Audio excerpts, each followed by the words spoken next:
Live from Television Park, this is WJBF News Channel 6 at 11.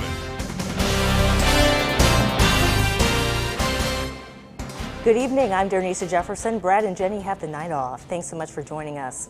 Coverage you can count on begins tonight in Columbia County with the Sheriff's Office and the Georgia Department of Natural Resources searching for yet another missing boater.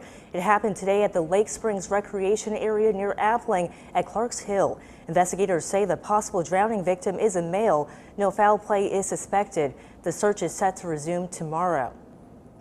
A Burke County community is mourning the loss of a 14-year-old boy who drowned last night. The coroner confirms his name was Martise Council. It happened at the Briar Creek Bridge landing in Sardis. Witnesses tell us the boy swung from a rope into the water below. They saw him struggling and tried to help him. They weren't able to. This is truly a tough time for not only that family, but as a community. You know, we all, we're Burke County strong, and it's one of those things that when something happens within our community, we truly all feel it. The Burke County Sheriff's Office warns that they do not have a lifeguard on duty in that area, so if you swim there, make sure someone is supervising. SLED is investigating a double murder in Williston, South Carolina. It happened at the 100th block of Halford Street around 1 p.m. Details are limited about what led up to the shooting, but 45-year-old Barbara Williams and her son Jerome have been identified as the victims. An autopsy will be done on Tuesday in Newberry. The name of that suspect has not yet been released. And Richmond County investigators have released a murder suspect. They say he wasn't involved. Julian Mays was arrested Tuesday and charged with 2 counts of murder. At the time, investigators said he was a second suspect in the murders of Tisha Moulton and Latoya Oglesby. Now they say after they talked with the DA, they dropped the charges. Mays is out of jail. Tyler Prather remains in jail, charged with those murders. A Columbia County murder suspect will remain in jail tonight. This morning, a judge denied bond for Jaden Ross. He's charged with shooting and killing Brindley Kitchens last month. During the bond hearing, the district attorney said Ross acted out of malice and said he stood over Kitchens like an executioner. The judge said Ross poses a threat to the public and witnesses and ordered that he stay in jail. And Richmond County investigators need your help to find 2 missing men. Turner Stokes was last seen on May 13th. At the time, he was wearing a brown FPL Foods uniform. Edward Johnson was last seen on May 14th.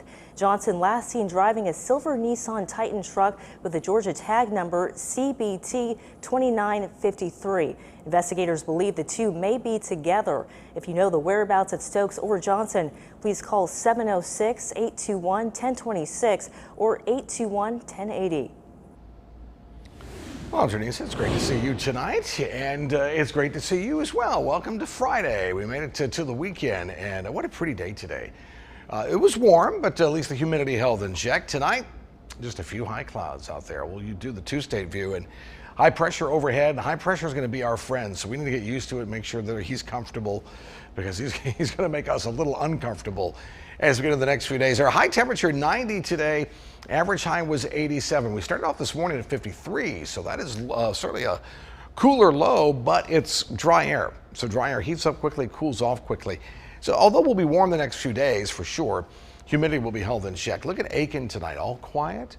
Friday night, but of course tomorrow, busy. 65 our current temperature, 69 in Aiken, 73 in Evans, Gibson at 69, a little cooler, 63 up in Saluda. Winds are relatively light. I think they'll be calm as we get towards the morning time, which will have us at 59 degrees with clear skies. A really beautiful start to Saturday. 92 the high.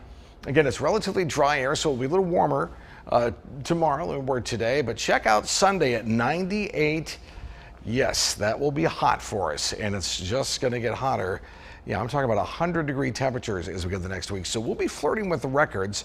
So we'll talk about that, and we'll also look at the tropics. What's the latest there? And I'll give you the list of hurricane names for the upcoming year as well in just a little bit. Janisa. All right, thanks, Tim. Today was graduation day for hundreds of Columbia County high school seniors. Let's take a look. Abby Jewel Dixon with honors. For many Harlem High School seniors, graduation is the day they've been waiting for. I'm really excited. I've been waiting for this moment my whole life. More than 200 seniors now a part of the class of 2021. The ceremony was held outside at the Evans Town Center instead of the James Brown Arena this year due to social distancing requirements. We're outside, there's a great breeze today, and we're looking forward to a great event. However, Columbia County School Superintendent says they're relaxing mask restrictions following new guidance from the CDC. We are going to allow them to take off their masks as they come across the stage and move through the area. Students were also able to invite 12 guests instead of the 6 the school had originally planned for. And then we got the news last week that we could do 12, and I was like, this is all I needed, all I needed.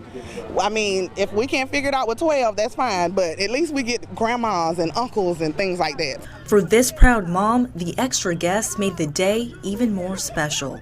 That was everything. My kid graduated. Like, I don't care what anybody says, he did it. Wherever we go from here, we can only go up. All right, and tomorrow, Greenbrier, Grovetown, and Lakeside will also hold their graduation ceremonies. The University of South Carolina has named an interim president. The school's board of trustees voted to appoint Harris Pastides as the interim president. Pastides is taking over following the resignation of former President Bob Caslin, who stepped down after giving a commencement speech marred by allegations of plagiarism. Pastides says he's looking forward to bringing the South Carolina family back together again. It's important that this year be stable, but I don't mean dull. I don't mean stagnant. I just mean steady. And I will work toward that goal each and every day. In addition to naming Pastides as the interim president, the Board of Trustees also laid out some changes they made to their presidential search process, like protecting trustees from extreme political influence. And rental assistance is still available for those impacted by COVID-19 financially in South Carolina. The SC Stay program is still up and running. More than $270 million was awarded to the Palmetto State. If approved, you could qualify for up to 12 months of aid and rent or utility bills dating back to the start of the pandemic. Now, there are some income restrictions you must meet in order to apply. For more information, go to schousing.com. And today, President Biden awarded the Medal of Honor to a Korean War hero and says the recognition was long overdue. Washington correspondent Basil Johnson reports. Good evening. This is an award for a heroic act from the Korean War, and President Biden says it took more than a decade of effort to make this happen. Friday, President Joe Biden awarded his first Medal of Honor to 94-year-old Colonel Ralph Puckett Jr., someone he calls a true American hero. I'm incredibly proud to give Colonel Ralph Puckett's act of valor the full recognition they have always deserved. Puckett was recognized for going beyond the call of duty in November 1950 during the Korean War. And when the anti-machine gunners slowed the Rangers' advance, Puckett risked his life by running across the area to draw fire that would reveal the location of the nest. South Korean President Moon Jae-in attended this historic moment, grateful for Puckett's efforts that helped bring democracy to his country. Freedom and democracy we enjoy today couldn't have blossomed in Korea. Puckett says he doesn't deserve this award. I was surprised that I was selected to be awarded the medal, but I certainly felt that my Rangers deserved recognition and that kind of award for what they had done. But members of his unit say Puckett deserves this. I have never seen a better man than Ralph Puckett. President Biden said they were able to make this happen thanks to the support from the late Senator John McCain. Reporting in Washington, I'm Basil John. It's an effort to bring more business to the mall and help minority business owners. Up next, a look at the Partner to Empower program.